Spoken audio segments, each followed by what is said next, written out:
Hi, I'm Tim from ZZPerformance. This is going to be an instructional video on how to install a cold air intake on your ATS-V.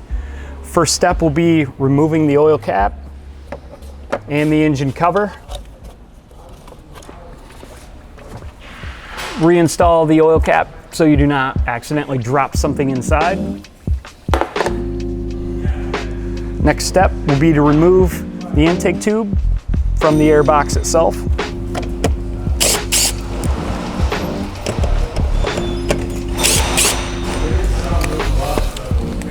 Next step would be to unplug the mass airflow sensors. There are two of them. You will remove the safety clip, and then you will pinch and jiggle the harness. This one is slightly different, but same idea. Pull the safety clip up, pinch the harness, remove. Then you will remove the intake tube.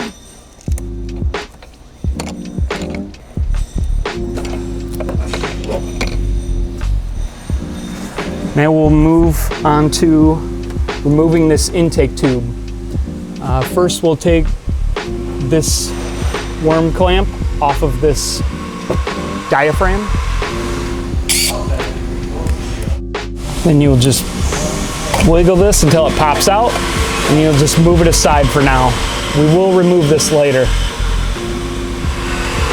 Now that this is removed, now we're going to remove this map sensor.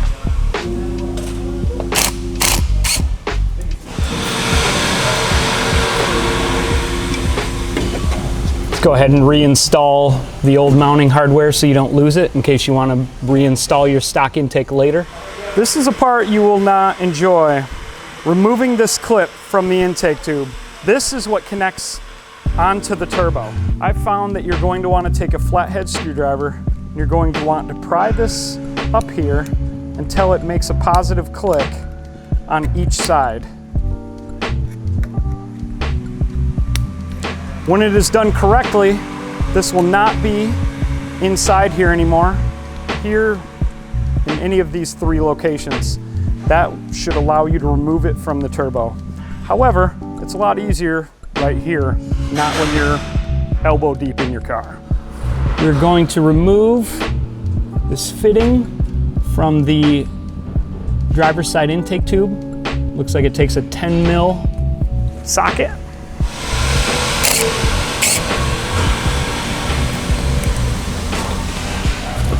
Now we're going to remove the fitting from the intake tube. Move it aside carefully so you do not break it. Now that we've removed the PCV crankcase ventilation fitting from the intake tube, we're going to remove this hose clamp on this back hose using a 7 mil socket. And then just pry the hose off the fitting.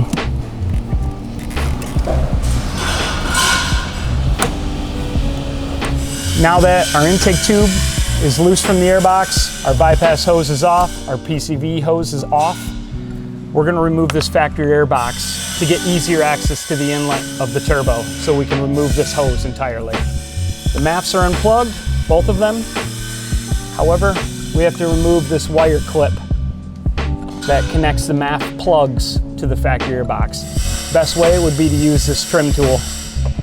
You will slide it underneath the harness and you'll basically just twist until it pops out.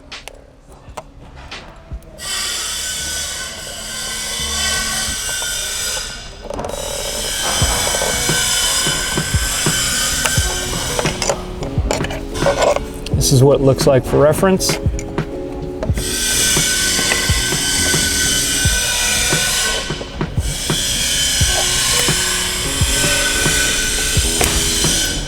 Twist each way, carefully to make a little progress every time. Some will be easier than others.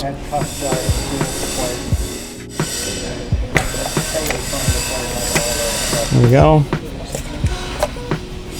Now we should be able to lift this box out of the way. Now this box has 3 clips let's say, that are ball shapes that just slide into a hole. This airbox is held in by 3 of these, one here, here, and here. So you will lift up on the airbox and just work your way out. You'll hear them pop as they're removed.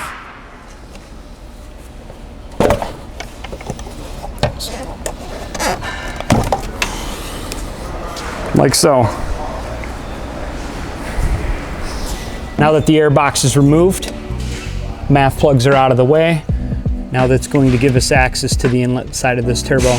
We're going to use this long flathead screwdriver. I'm going to place it in between the clip and pry outward until you hear it clip, till it pops. There's 1 pop per side, so we need another one. When it releases, the intake tube should lift right off. If you hear it click again, that means it just popped back in and you will just have to unlatch it once again.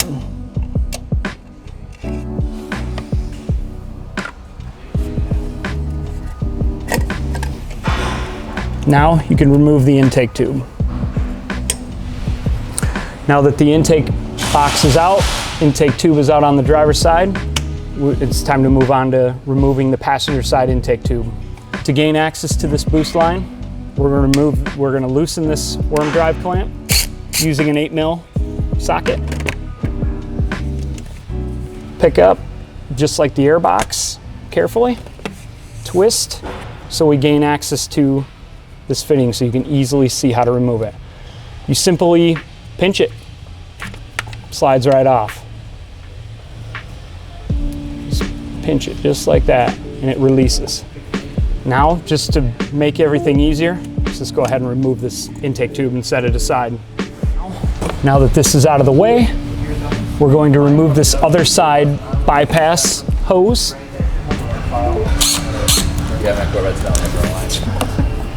Okay, slide this hose. Okay, now just jiggle it and carefully pull because the fitting is plastic and you do not want to break it. Now that you have the bypass valve hose removed, the evap line is removed, MAP sensor is removed, now it's time to move on to the passenger side clip. It's just like the driver's side, so I recommend taking a very long flathead screwdriver. It is optional that you can remove this coolant bottle, but that requires removing all of these hoses, this 10mm nut right here, and whatever else below it. Adds quite a bit of work. I would rather just use a really long screwdriver. Okay, long screwdriver. I slid it in between.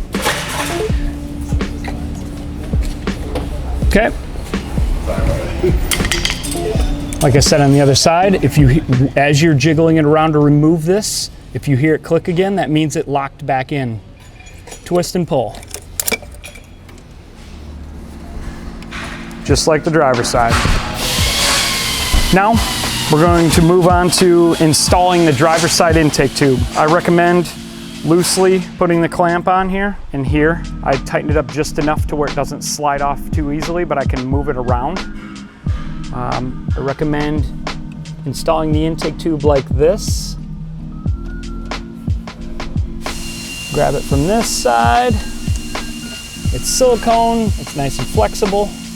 I recommend installing both tubes right around the same time. So slide it underneath here, give it a little bit of bend, stick it on there, just kind of jiggle it on. Leave this clamp just loose right there. Now move on to the intake tube onto the turbo. I'm holding this with my finger. Bend it the same. Wiggle it onto the outlet of the driver's side turbo.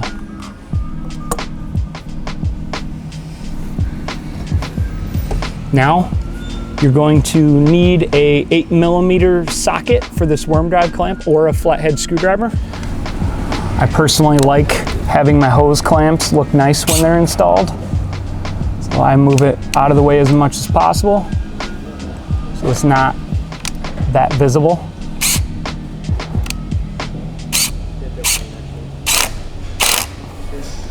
There you go. Now switch your socket over to a 7/16 to tighten the tube to the intake.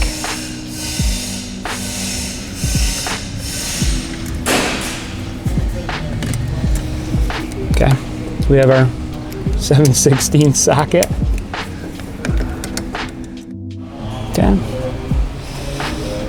Now we'll move on to installing the passenger side intake tube.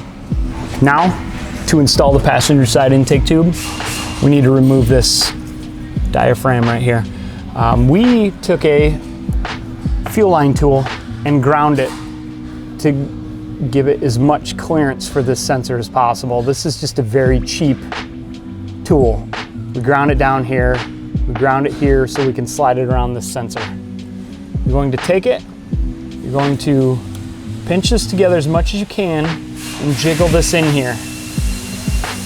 This part could easily take you 10-15 minutes to do it right.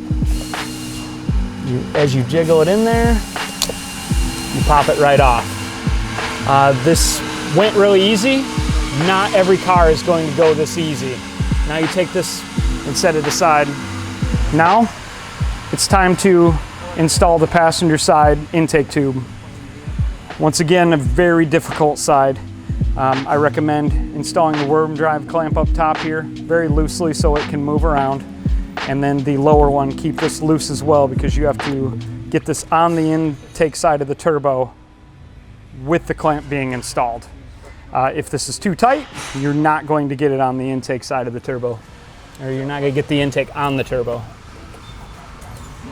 Okay, you push it down between this coolant bottle and the engine itself. Don't worry about the bypass hose right now. Mainly, you want to get it on the intake side of the turbo. You can watch from the top. Just kind of jiggle it around until it falls in place. This part can also take a pretty decent amount of time getting your clamp on the right angle so it fits. That time it went right on. With that on, you might as well just put the bypass valve hose on, bend it, push it on. The hose clamp's a little too tight, so I'll have to loosen it a little bit so it slides on all the way. Back to your 8mm socket. Get the angle right. Tighten it back up.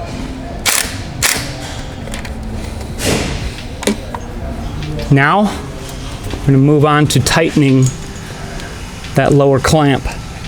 Now that the intake tube is on the outlet side of the turbo, I have the clamp in a direction to where I could get the 11mm socket and 2 swivel extensions. Since the clamp was so loose, I'm going to use a 3/8 gun to zip the clamp up tight.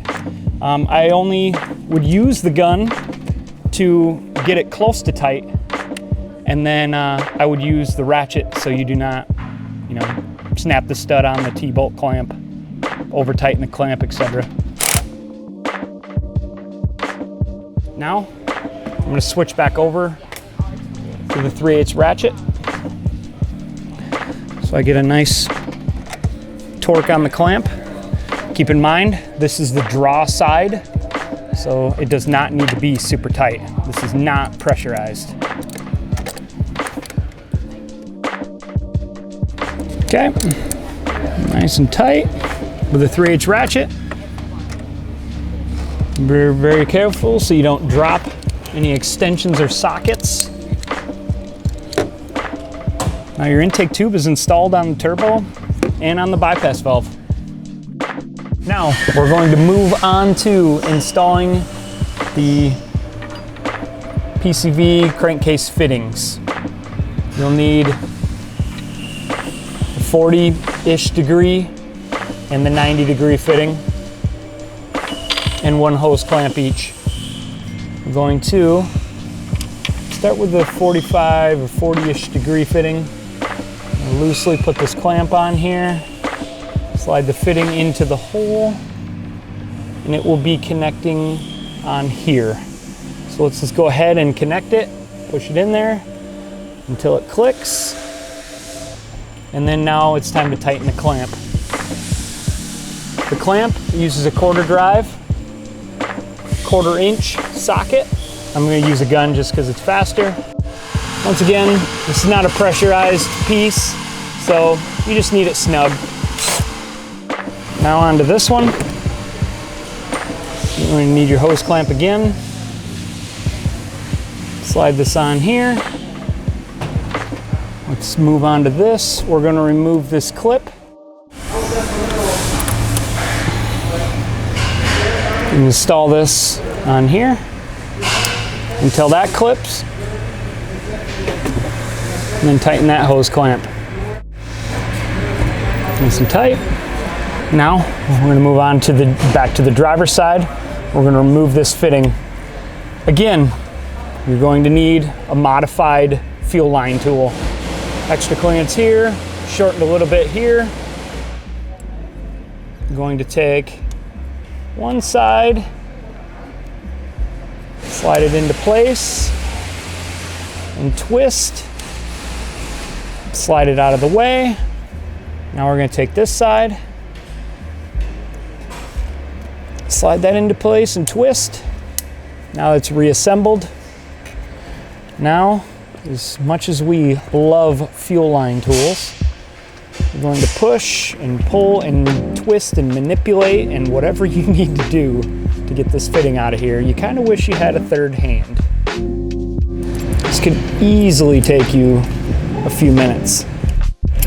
Oh, here we go. Now it's off.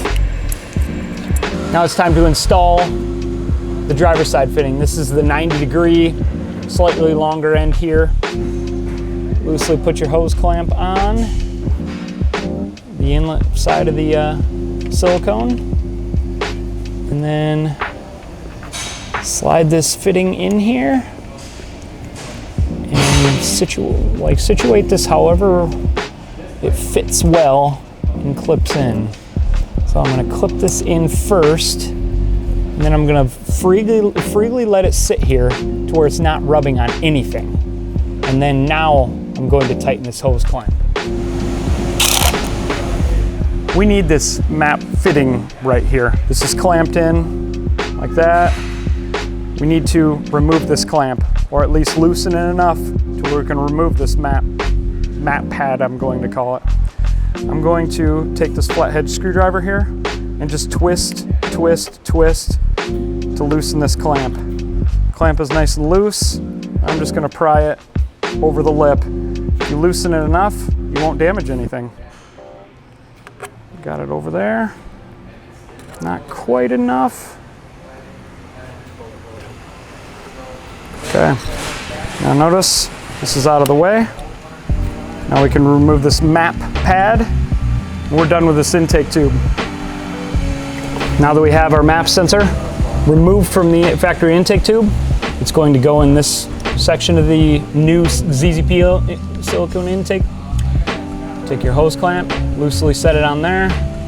Going to remove this screw temporarily until we can install this map sensor and push in. I highly recommend using grease or oil on that O-ring so it slides in easier.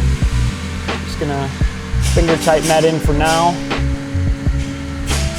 Now you have the map sensor in the factory map pad. Slide it into the silicone intake tube. Situate it to where the wires seem natural. Now tighten your hose clamp. Back to your 8mm socket. Now switch back to the T25 Torx bit to tighten the map sensor up. Doesn't need to be tight. The O-ring is what's sealing it. I'm not real happy with this angle here, so I'm going to loosen this hose clamp. I'm way too OCD to have that map pad be in there crooked. I tighten it back up again. There we go. Now we have to assemble this mess to install into the car. So we're going to start with stock airbox, which still has your mass airflow sensors in it. Notice they're two totally different mass airflow sensors, so you must have the correct one installed in the correct MAF tube. So we're going to start with removing this one. The front of the car is here. So this is the driver side mass airflow sensor. We're gonna remove it using a T15 Torx bit.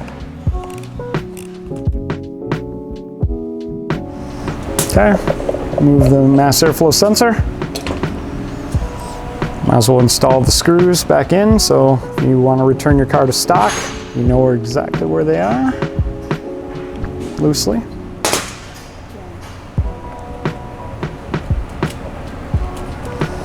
Okay, since this is the driver side MAF tube on the ZZP intake, that is the short one, the short new ZZP MAF tube. You're going to remove the Allen screws that we include and slide your MAF sensor in. Notice you cannot do it wrong. The bolt pattern is different. That is incorrect. Turn it around 180 degrees. Now it works. You're going to install the screws that we supplied using a 3 millimeter Allen. Now I'm using a 3 millimeter Allen, standard Allen, just because it spins nice and easy. You're tightening into aluminum. You got to be very careful not to gull the aluminum. Once again, the sensor has an O-ring on it, so you do not need to worry about sealing it. It will seal itself. They also do not need to be very tight. This is plenty. Now you're done with this one. Now you're going to move on to the passenger side. Very similar to the other side. Grab your T15 again.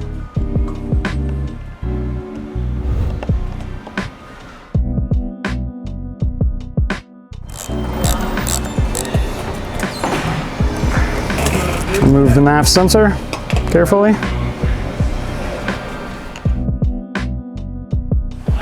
Same as the other side. Remove our Allens.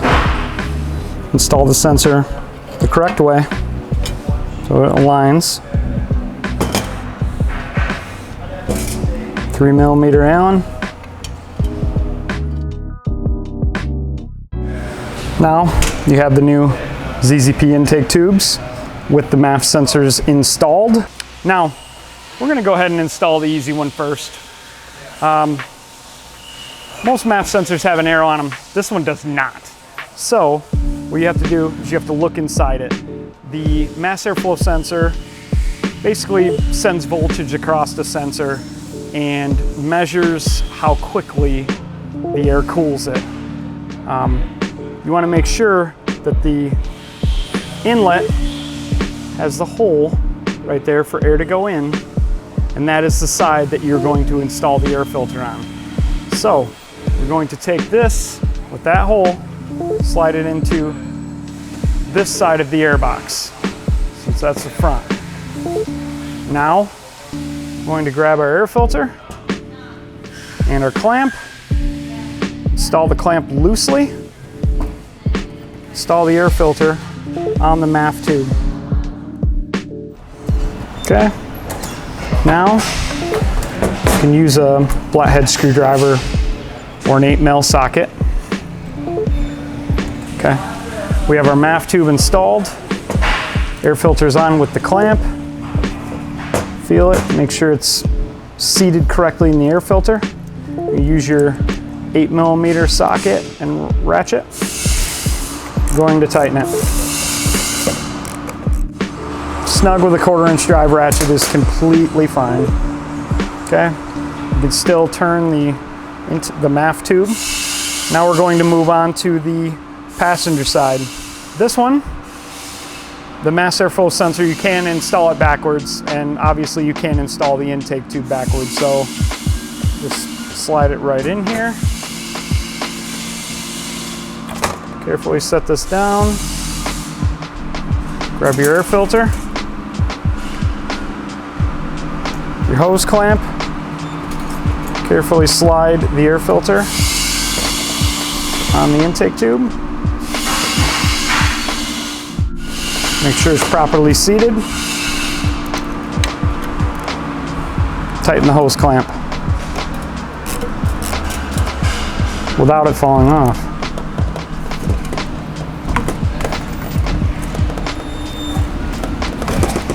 This is one of those times where it wouldn't be a bad idea to have a friend help you. We're gonna loosen up this clamp again.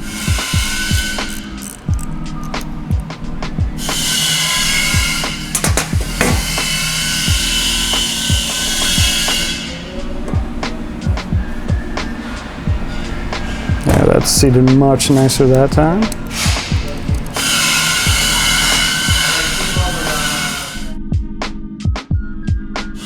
Like before, snug is fine with a 1/4" drive ratchet.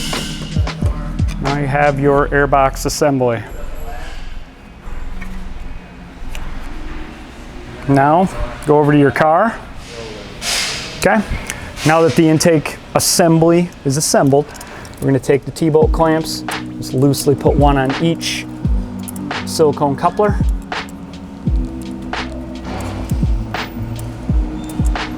Now we're going to grab the intake assembly, all as one piece, like so. I'm going to, it's a little tricky to fit it in place. I'm going to go in the driver's side silicone coupler first, very carefully. You don't try to avoid touching the plexiglass. I mean, it is only plexiglass, so it'll scratch very easily. Just kind of twist and turn and push. Yep, we're in there enough. And we're going to get this side in here. Grab the coupler, twist the intake tube until it slides in place. You don't need to use any tools or anything, just loosely get it in place. Now that our intake tubes are loosely in place on the driver's side and the passenger side, I'm going to fit the ball studs into the factory locations. There's 3 of them. When you plug in, you will feel it pop in.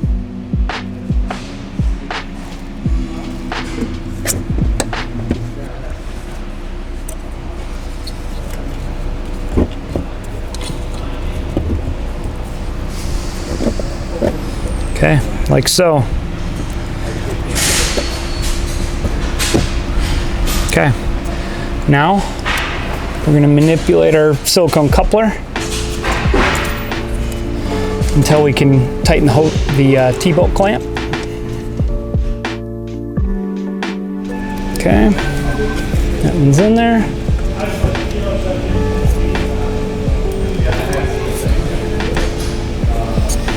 Now move to this side, twist and flex that a little bit. Fit the ball studs into that bracket as well. You can easily spend a few minutes manipulating everything around so it looks nice when it's done and installed. You want to make sure that nothing is like directly touching other things that could wear over time. Now that I'm happy with my intake location, silicone coupler and intake tube connections, I'm going to grab my 11mm socket and tighten the clamp.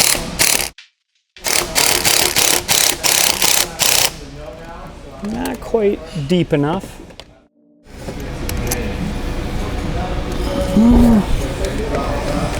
To get this a little further on here. The underside was a little shallow.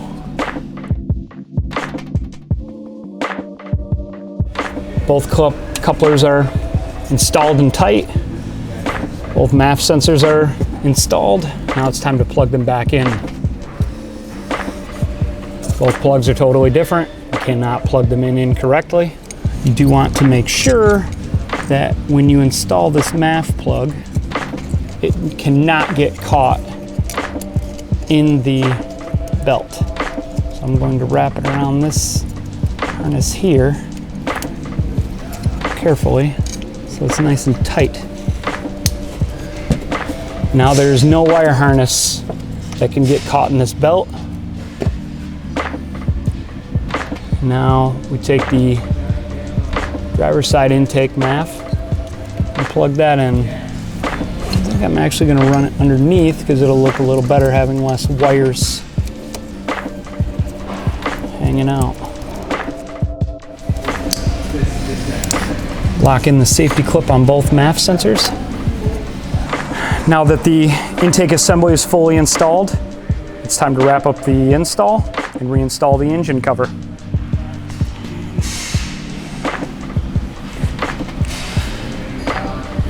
Move the oil cap, set it on the rear mounts, push it in, set it down.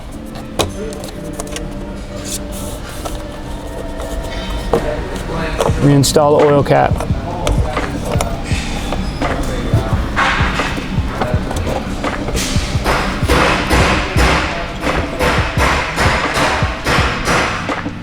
Done.